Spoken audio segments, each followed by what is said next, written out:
اللہ میں نے اس نظام کے ساتھ ریکنسائل نہیں کیا۔ اللہ میں نے اپنی توانائیوں اور اپنی محنتوں سے نہ اپنے لیے کوئی جاگیر بنائی نہ اپنے لیے جائیداد بنائی۔ اللہ میں کوئی دولت چھوڑ کر نہیں بنا۔ اللہ میں نے اپنے بچوں کو بھی اسی کام کے لیے لگا دیا۔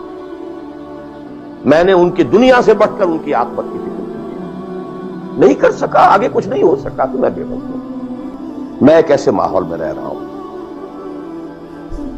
جس میں اللہ کا دین غالب نہیں ہے۔ میں نماز پڑھ رہا ہوں، روزہ رکھ رہا ہوں، میں شراب نہیں پیتا، میں سور نہیں کھاتا۔ چلو میں نے اپنا اکاؤنٹ جو ہے بینک میں جو ہے کرنٹ اکاؤنٹ رکھا ہوا ہے، میں نے کوئی سود نہیں لیا، نہ سود لینا چاہتا ہوں۔ کیا کروں؟ اکیلا چنا پہاڑ کو تو نہیں پھوڑ سکتا، پورا نظام تو میرے بدلنے سے نہیں بدل جائے۔ تو میں تو رہا پھر 40%، 50%، 60%، 70% کافر کا کافر۔ وسط مخرج بڑی پیاری حدیث ہے وہ جس میں یہ الفاظ آتے ہیں۔ حضور نے فرمایا انہا ستکون فتنۃ، ایک وقت آئے گا تو بڑا فتنہ ہوگا۔ حضرت علی فرماتے میں نے فوراً عرض کیا مل مخرج منہا یا رب، اے اللہ کے رسول یہ بتائیے اس سے نکلنے کا راستہ کون سا؟ یہ نہیں پوچھا کیا فتنہ ہوگا، کیوں ہوگا، کب ہوگا، کیسے ہوگا، کدھر سے آئے گا، کچھ نہیں، نکلنے کا راستہ بتائیے۔ بلکہ ایک اور روایت اس حدیث کی اس سے بھی زیادہ پیاری ہے کہ اصل میں حضرت جبرائیل نے کہا حضور سے یا محمد امتک بعدک، اے محمد صلی اللہ علیہ وسلم کبھی سوچا ہے تمہارے بعد تمہاری امت کا کیا بنے گا؟ تو حضور پلٹ کر سوال کرتے مل مخرج منہا یا جبرائیل، تو بہت بڑا پرابلم تم نے اے جبرائیل میرے سامنے رکھا ہے، تو اب آپ ہی بتائیں اس سے نکلنے کا راستہ کیا؟ قال کتاب اللہ، وہ پوری حدیث پھر وہی ہے،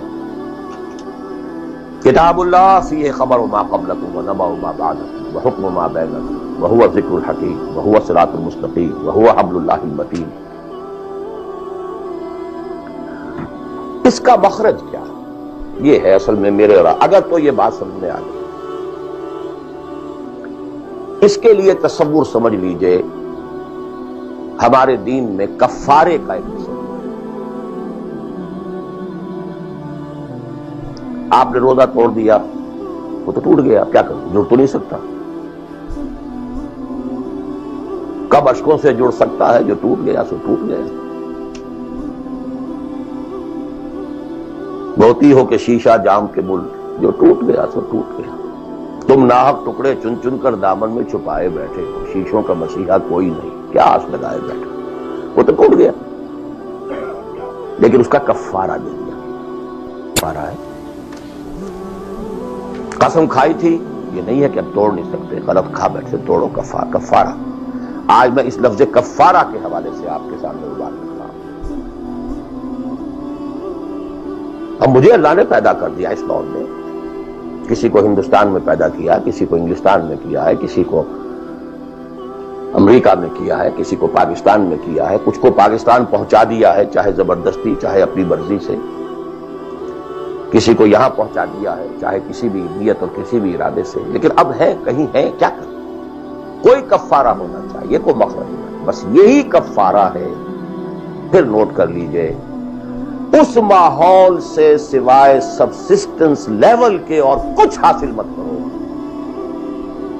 اور اس سبسسٹنس لیول پر بھی جو کچھ تم نے کھایا پیا ہے اور سانس لیا ہے، جو انرجی کریٹ ہوئی ہے، اس کا میکسیمم اس جہاد میں صرف کر دو کہ اس نظام کو بدلو۔ تمہاری یہ جد و جہد، تمہاری یہ کوشش کفارہ بن جائے گی۔ معذرۃ الی ربکم، معذرت پیش کر چکو گے اللہ۔ اے اللہ میں نے اس نظام کے ساتھ ریکنسائل نہیں کیا۔ اے اللہ میں نے اپنی توانائیوں اور اپنی محنتوں سے نہ اپنے لیے کوئی جاگیر بنائی نہ اپنے لیے جائیداد بنائی۔ اے اللہ میں کوئی دولت چھوڑ کر نہیں بنا۔ اے اللہ میں نے اپنے بچوں کو بھی اسی کام کے لیے لگا دیا۔ میں نے ان کی دنیا سے بڑھ کر ان کی عاقبت کی فکر کی۔ نہیں کر سکا، آگے کچھ نہیں ہو سکا تو میں بے وقت ہوں۔ حضرت نوح بھی تو بے بس تھے، کیا کر رہے؟ لیکن اگر کسی بھی درجے میں ریکنسیلیشن ہے، کمپیٹیبلٹی ہے، اس کو آپ نے ایکسپٹ کر لیا ہے، اس میں پھلنے پھولنے اور پھیلنے کا بندوبست کر رہے ہیں، you are doomed. Everything will be multiplied by a big zero and will become a zero. یہ ہے جو میں سمجھتا ہوں.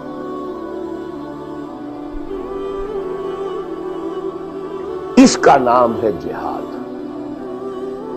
Constant friction, constant struggle. جان مال، ان صلاتی و نسکی و محیایا و مماتی للہ رب العالمین.